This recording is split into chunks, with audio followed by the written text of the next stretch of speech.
dream that everyone has harbored at some point in their lives. When everyone looks towards space, they look towards the moon and they wonder what lies beyond. But very few people actually have that experience, that privilege, that honor, and imagine when you do it for your country. The second Indian to travel to space, Group Captain Shubhanshu Shukla, joins us today on NDTV. Sir, very few people have had Group Captain Shukla the privilege of asking that question. तो मैं आपसे दोबारा पूछ लेती हूँ, Bharat space से कैसा दिखता है? I think this is the most famous question as far as space history is concerned in our country. और बिना किसी झिझक के मैं भी कह सकता हूँ कि भारत आज भी सारे जहाँ से अच्छा दिखाई देता है. It is really beautiful sight. It's been a while since now you've been back, almost 6 months. How has life been? What after effects of your time in space are you still feeling? Or is it as quick as that, you know, because you've rigorous training that you had to undergo to actually prepare yourself for space. But how do you prepare yourself for life after space? That's a very interesting question actually, because when you travel to space, you're going essentially into a very new environment that your body has never seen. And when you reach there, it undergoes a lot of changes. So initial few days are difficult. And then your body adapts to this new environment and it knows that this is the new normal. And the similar change happens when you come back to Earth. You know, then this environment feels new and your body has to undergo a lot of changes again for this adaptation back here. So there are some short-term, changes which are there. For my duration of stay for 20 days, I took about 7 days to come back to almost normal. And then there are some long duration changes which are like, your muscle that degenerates and your aerobic deconditioning that happens, which takes a slightly longer time. But it depends on how long you have been in space, the kind of degradation that happens. But other than that, the other aspect of this mission was that after coming back, the excitement that was there in the entire country. And, so it was very heartening to see that. Small town, small city. Tell me the most amazing memory of yours when you went back to Lucknow. Lucknow boy in space, the whole world's eyes on you. No, that's the best fantastic. memory that you had of coming absolutely. back. I will share that memory. But Lucknow has fond memories. I have spent my childhood, and wherever you make memories, you make friends. So everything is in that city. And whenever I go back there, it brings back all those memories. Sitting in the classrooms, especially when I go and interact with kids these days, and when I see them sitting in classrooms or in auditoriums, and I talk to them and I tell them about my journey. Somehow I travel back to my days when I used to sit in those auditoriums and sit in those classrooms where it all started for me. So I think you never let it go. I think it is always a part of your life, wherever you go. And I attach myself very fondly to it. Whenever I go back, I just brings back those memories that I have, and I remember it very fondly. Now, let's get to your flight. Your flight most people think it was a hunky-dory flight. Everything was right about it. You did a brilliant job there. But there were hiccups. There were hiccups before the mission.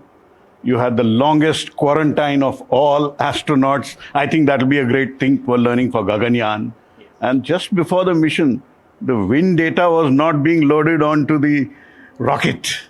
30 seconds left and there was that moment. So tell me a little bit, what went through your mind when the oxygen leak was detected, secondly, the long quarantine, and when you are on 600 plus tons of fuel and the wind data is not being loaded onto the rocket. Did it give you butterflies? First of all, thank you for this question, because I'm happy that, whenever I talk to you, you bring out these facts which are not very well known out in the public. There are moments, and you brought them all, I would say, but there was few more, but the majority of them you have covered. There was this oxygen leak in the booster, and then there was the longest quarantine because of some issue on the ISS, and then eventually when we start on the rocket. So I think your training is designed around this concept that you have to be ready for the unpredictable.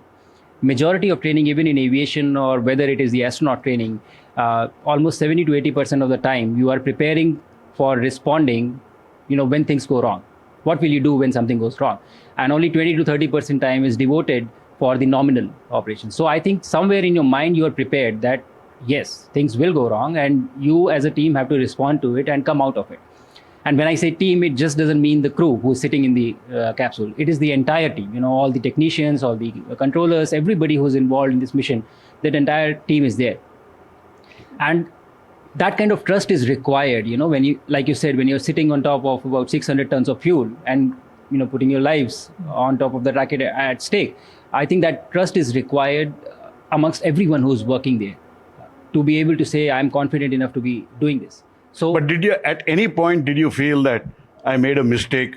That there's a leak on the rocket. SpaceX is flying me on a leaky rocket. This is like L1 going on. This is not good for me. I would rather go on Gaganyaan. no, last part. I'll come to that. I would for sure say, that still holds. But for the rest of the part, my answer would be no. I did not feel like that, because I think the place where we were launching from also has a lot of history, and hard lessons have been learned. Pad 39 Alpha Pad is 39, Neil Armstrong went from there. So it is an iconic pad. There is so much of history there, and there have been hard lessons that have been learned. People have lost lives, and we have learned from those mistakes. So I think everybody who's involved in this business is very serious about it. So whenever there is a problem, what you do is you sit down, you talk about it, you figure out your options. What can we do? And then you find the best case scenario. This is what we are going to do. Is everybody okay with this? Are we going to mitigate the risk enough to be able to launch? And I think that is the approach that was taken. So, no, I did not feel that I made a mistake at all. Actually, to answer the second part of your question, when I was sitting on the top of the rocket and the wind data was not uploading, and it was already 32 days of quarantine, and we were sitting on top of that rocket. And we had very less margin in seconds. It was seconds. Yeah, it was seconds. And I was just praying, that let us go. I don't want to go back to the quarantine again. I just want to go somehow. And fortunately for us, data got uploaded in time, and we were able to arm the launch escape system. And then, the countdown. See, after the liftoff, and then back to Earth, everything almost went off copybook style. Did you enjoy your stay on the space station? Oh, absolutely. Yeah, from the launch, because however much you train, when the rockets ignite, the engines ignite, it is different. And everything is different from that point of time till the time you splash down. Even though it is familiar to you because you have been training for it for a long time, but it is different because you cannot simulate the environment. And so it is a lot of fun. It is a very unique experience, a very different perspective that you get. So I thoroughly enjoyed my time on space. And actually, when it was time to come back and I was speaking to my wife from station, I actually told her that I really don't feel like coming back. So I can stay a few days longer if it was possible. That's not going to earn you any brownie points with your wife. So She's like, Sunita, I've been waiting here all this while and you want to stay there. But tell me this, for a common person, what is the International Space Station like? Is it absolute calm? Is this, just you floating around in space? Because all of us think, what is this chaos of general life? We should also be out there suspended, in the middle of nothingness. Is that how it is? Kind of. Just to explain what International Space Station is, it is essentially a scientific laboratory that is, moving around the Earth at around 7.5 kilometers per second. And if you take the entire size of the station, it is almost equivalent to a football field. So it is big. It is not really small. Inside, there are a lot of equipment, a lot of scientific experiments that are always happening, and you're always doing something, either science experiments or outreach events or media engagements or something. It is always going on. And when you have time, there is always the window where you go there and look back at Earth. And I think there is no more beautiful sight that I have ever seen or come across. But it's hard work. It's not like the show in the movies that you're just floating around, just doing fun things, drinking coffee, which is hanging in front of you. It's hard work. It happens. It's a football size laboratory. It's a huge laboratory. And I would say the habitable volume is equivalent to about a 6 BHK house. But the first few days when we landed up there, I remember we were having 12 to 13 hour work days. That was the kind of schedule we had. And I used to be so tired that by the time I used to reach my place of, sleeping, I was sleeping in the Crew Dragon, the capsule spacecraft in which we went. And it had 2 windows. I had the luxury of having windows in my sleeping quarters. But for the first 4 days, it did not even come to my mind that I should pull down the covers and look out. Like that is how that much tired I was by the time I was finishing the day. So it is a lot of hard work. It is a lot of work that is going on because you are there for a short duration of time. And you have your scientific objectives to be completed. And these experiments take time. They are involved experiments. So you are on the clock and you try to finish everything at a time. And also you don't know anything. Everything is new for you. Even movement is new. Your body is adapting. You're not feeling very well. So the initial days are difficult. After that, you become comfortable, and then it starts progressing more smoothly. Let's get on to what would happen next. Prime Minister gave you some homework to do. I always ask you that question. Yes. I'm told ISRO is still not happy that you have not completed the homework. Is that correct? No, I totally agree. He gave me homework right when I was in space, and then when I came back and I spoke to him, it's a very jestful way or very light way of putting things across. But I think I very well understand the responsibility that we have to enable this entire human space mission for our country. And these are not easy things to do. These are extremely complex and challenging endeavors that we have embarked upon as a country. And so I think first is mission Gaganyaan, which is sending humans to space and bringing them back, and then the space station and eventually landing on the moon. A lot of work is happening. Whatever experience I have gained, we have formalized the process of how to put it back into the system, how to give it back and develop our own systems and to make it reliable and safe enough for people to travel. But more than that, it is also the ecosystem. It is not just a technical system. It is the entire ecosystem because human space missions involve a lot of other disciplines as well, not just the technical machines. So setting up that entire ecosystem, how does the training happen? How does the selection happen? How do we open it for everyone? And the medical protocols and everything. So all of that is under works right now. It will take time, but I'm happy to say that it is going in the right direction. So let's get on. What is the status of the first uncrewed flight? How soon can we have it? Are you actually involved in the uncrewed flights, or you're going to be involved only in the crewed flights? No, we are involved in the design and development of systems. Each flight has a configuration that is decided upon earlier. Right now, I think the work is happening on the uncrewed flight to achieve somewhere in next year. I do not know the exact date, and I don't think it will be right for me to comment on that. But I think we are targeting somewhere in next year to achieve the first uncrewed flight. And these flights are going to be valuable for us because they will give us a lot of insights of how do things work, whatever new systems we are putting in, how we are learning from them, and how do we put it into the future versions of whatever flights are. Group Captain Shukla, why are we sending humans? Let me ask you that very fundamental question, because you may, or your three crewmates could be one of the first who will fly. Ideally, this answer should come from ISRO and the minister, but let me put this to you also. Okay. Why are we flying Indians to space? Human space missions are extremely challenging.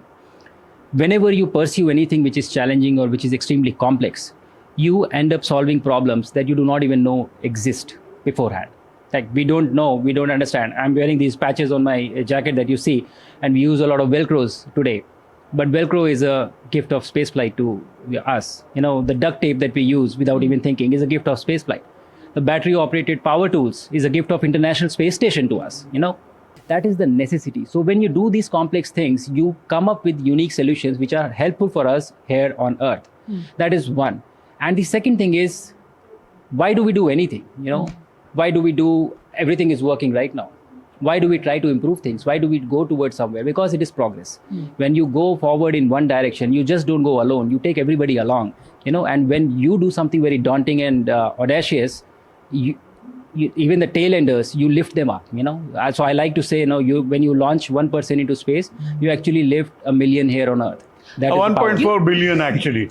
And an extension of that question is, every time there is any such plan made, when you're looking forward, you're talking about Gaganyaan, International Space Station, there will always be a section of people who will say, is this really practical expenditure for a country like India at this point? Shouldn't we be focusing on alleviation of poverty? Shouldn't we be ensuring that everyone has a house? How do you respond to that?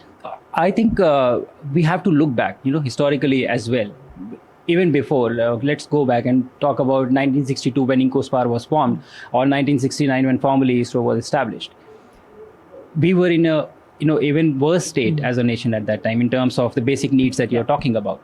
But we still pursued with the space program. What was the need of that?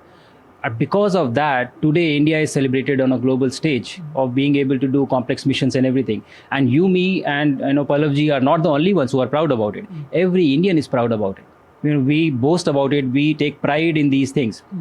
And these things also feed. So there are two answers to this. One is practically rational answer. When you do these things, you create an industry, you develop jobs, you add to the economy. So it is in a sense uplifting your economy and alleviating the problems that we have. And the second thing is also something more abstract, I would say, which is, having pride in something that you're doing.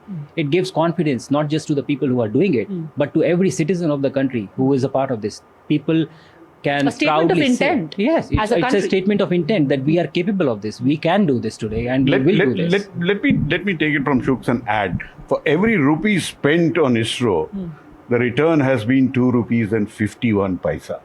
Before ISRO came in cyclones, we used to lose lives in hundreds of thousands.